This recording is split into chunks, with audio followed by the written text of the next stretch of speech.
Probabilidades. Oitavo ano. Probabilidades. Acontecimentos com a mesma probabilidade dizem-se equiprováveis, isto é, a mesma probabilidade. As probabilidades está sempre entre 0 e 100. 0 é aquele acontecimento que não pode acontecer, 100 é aquele acontecimento que de certeza que acontece. Se um acontecimento é impossível, quer dizer que a sua probabilidade é 0. Por exemplo, ao rodar um dado, é impossível sair o número 7. Estou a falar num dado cúbico, claro. Um acontecimento certo, a sua probabilidade é 100% ou 1. Por exemplo, no rodar um dado, sair um número de certeza que é certo. É 100% de certeza. Experiências. Que tipo de experiências temos? As aleatórias e as deterministas. Nas aleatórias, não me é possível prever o resultado final. As deterministas são aquelas que eu sei o que é que vai acontecer, normalmente aquelas que se realizam na disciplina de Físico-Química. Então, vejamos de algumas experiências e vamos tentar classificá-las. Por exemplo, colocar um cubo de gelo ao sol, escolher um aluno ao acaso e verificar se tem óculos, abrir um livro ao acaso e verificar se a soma dos números das páginas é par, tirar uma carta de um baralho de cartas. Então, neste caso, colocar um cubo de gelo ao sol é uma experiência determinista. Porquê? Porque eu sei que o cubo de gelo vai derreter. Escolher um aluno ao acaso e verificar se tem óculos é aleatório, porque tanto pode ter como não ter.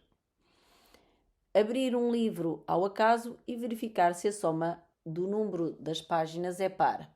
Neste caso é determinista, pois eu sei que ao abrir um livro tenho sempre uma página par e uma ímpar, e ao abrir a página, a soma de um número par com um número ímpar vai ser um ímpar, ou seja, eu sei sempre que nunca é par, não é?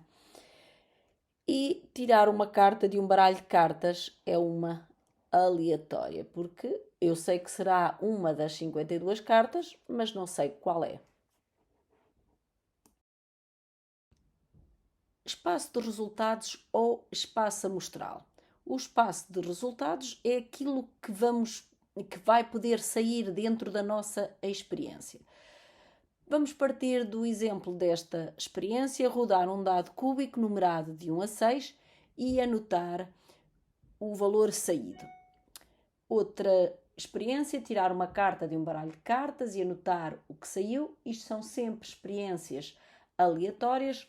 Rodar uma roda da sorte dividida em 4 partes iguais, numeradas de 1 a 4. Então, no primeiro caso, o nosso espaço amostral pode ser o 1, o 2, o 3, o 4, o 5 ou o 6. Esta letra que aqui está é um ômega, é uma letra igual, se vocês se lembram dos relógios ômega, por isso é a última letra do alfabeto grego. E também poderá ser, em vez de ser um ômega, ter um E ou um S. Por exemplo, e neste caso eu digo que o meu conjunto está escrito em extensão. A outra experiência, então o meu ômega são as 52 cartas. Claro, também poderia estar aqui a enumerar todas as cartas. O As de copas, o 2 de copas, o 3 de copas. Neste caso, como eu estou a escrever uma forma para dizer todas as cartas, eu digo que estou a escrever este conjunto em compreensão. E temos mais o último caso, então o nosso ômega é o conjunto 1, 2, 3, 4, uma vez que a roda está dividida em 4 partes. Então, se eu tenho um acontecimento, neste caso a minha experiência será rodar um dado cúbico numerado de 1 a 6 e anotar o valor saído, então dentro de uma experiência podemos ter vários acontecimentos. Ou seja, imaginemos, por exemplo, sair um número par, por exemplo, sair o número 5, por exemplo, sair um número primo ou sair um número maior do que 12. Vejamos como é que nós vamos conseguir quantificar e classificar estes acontecimentos. Então, sair um número par, a probabilidade é quantos números pares eu tenho num dado cúbico? Tenho 3 em 6 números que tem o meu dado. Então é um sexto. Posso pôr em fração irredutível, isto é, dividindo por 3, vou ter um meio. Vou poder apresentar este em número decimal, isto é, 0,5. Ou, se eu quiser pôr em percentagem, é este número multiplicá-lo por 100, ou seja, tenho 50%.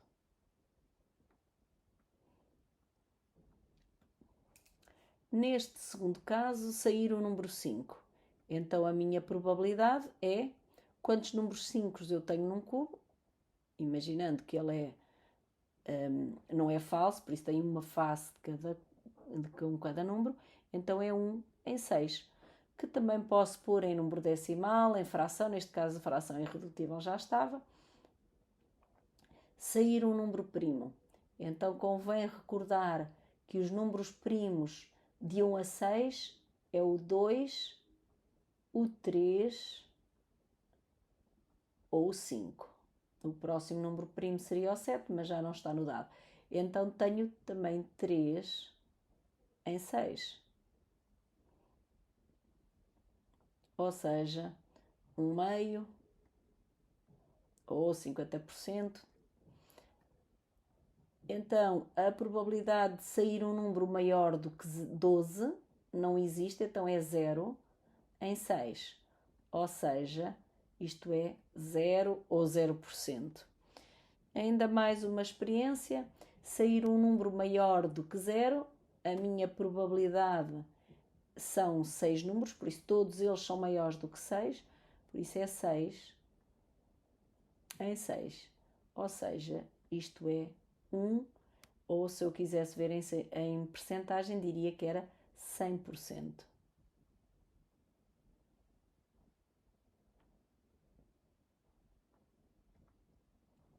Aqui posso dizer que é 0 ou 0%, certo?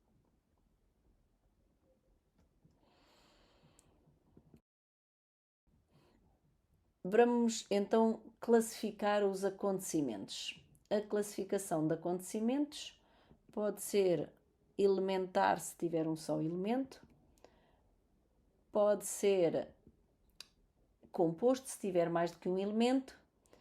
Por exemplo, ser um acontecimento elementar aqui poderia ser sair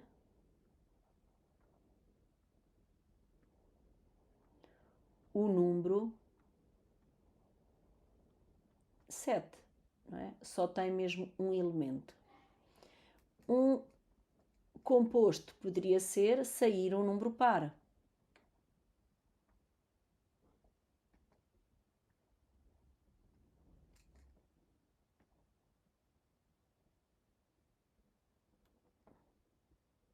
Um número par.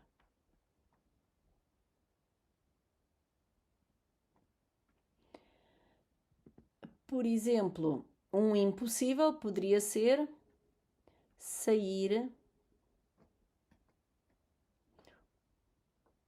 o número 0, porque não existe 0, por isso é impossível acontecer este acontecimento. Um certo, um de certeza que acontece, neste caso pode ser sair um número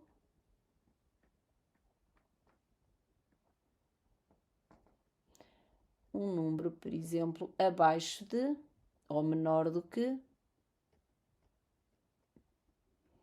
abaixo de 9, de certeza que é um número abaixo de 9 que vai sair. Vejamos mais outro exercício. temos uma roleta que está dividida em 8 partes iguais. Primeira coisa é perguntar qual é o espaço de resultados ou o espaço amostral. Então, o meu espaço de resultados, vou escrever o meu ômega, volto a dizer, podíamos ainda ter um E ou um S, e vou aqui escrever todos os números até 8, porque são os números que existem na minha roda da sorte. 3, 4, 5, 6, 7 e 8. Indica a probabilidade e classifica o acontecimento. Então, sair 4, só temos mesmo o elemento 4, por isso a probabilidade é de 1 em 8 casos, e eu digo que este meu acontecimento é um acontecimento, como só tem um elemento, é um acontecimento elementar.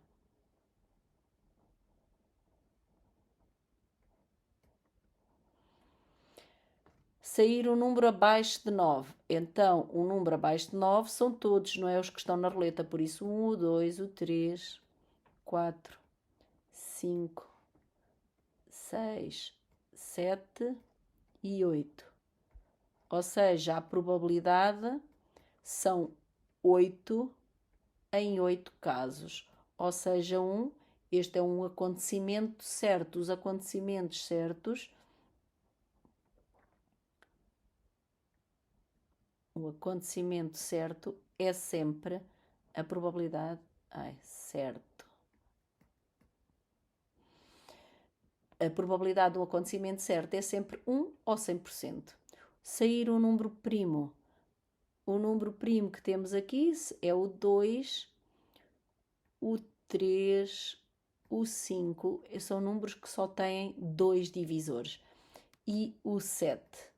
O próximo número ímpar, primo, desculpem, seria o 11. Então, a probabilidade é 4 em 8, que neste caso é 50%. Ou seja, é um acontecimento composto. Costumamos dizer que este é um acontecimento composto não certo, porque os acontecimentos certos também são compostos, obviamente. Sair o 10, ou seja, não existe lá nenhum 10, não é? O conjunto é um conjunto vazio, sem nada, então seria 0 sobre 8, que é 0. E por isso este é um acontecimento impossível, ou seja,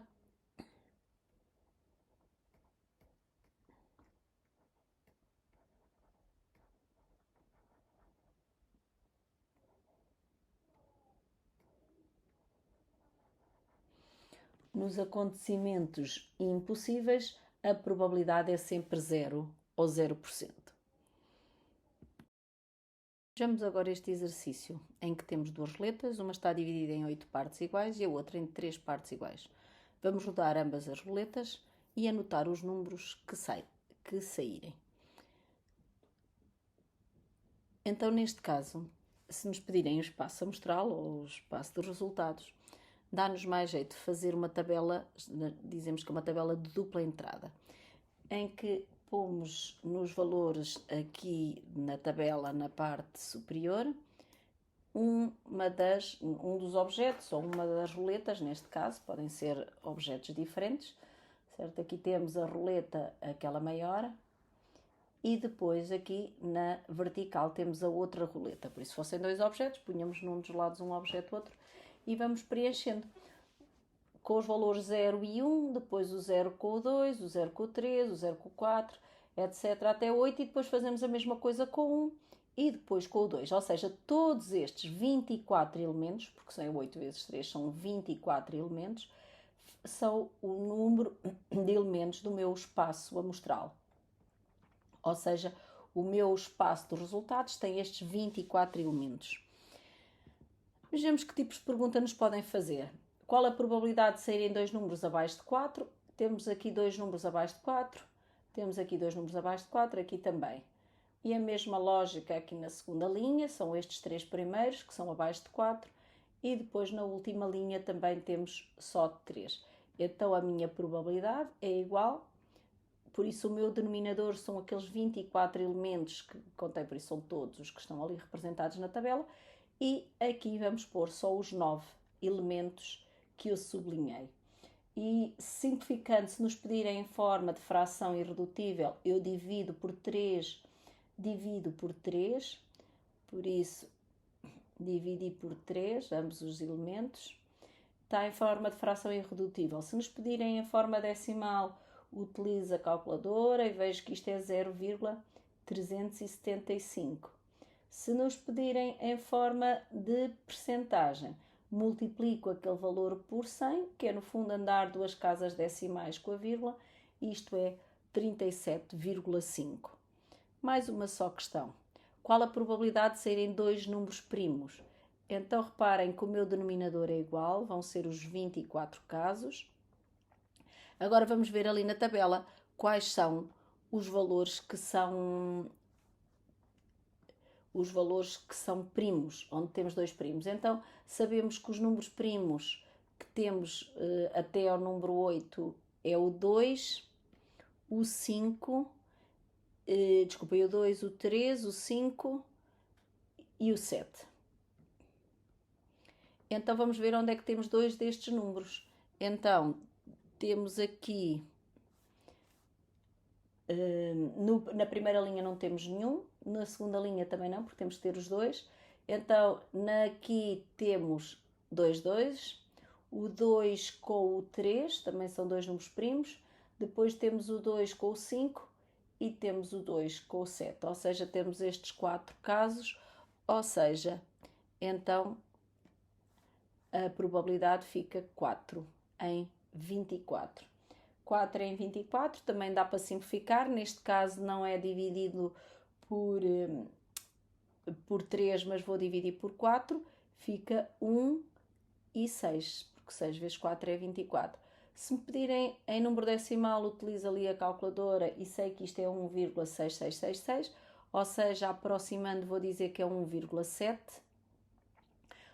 Desculpem, 0,17, em percentagem digo que isto é 17% e tenho assim resolvido. Espero que consigam perceber e que consigam vocês fazer os vossos exercícios.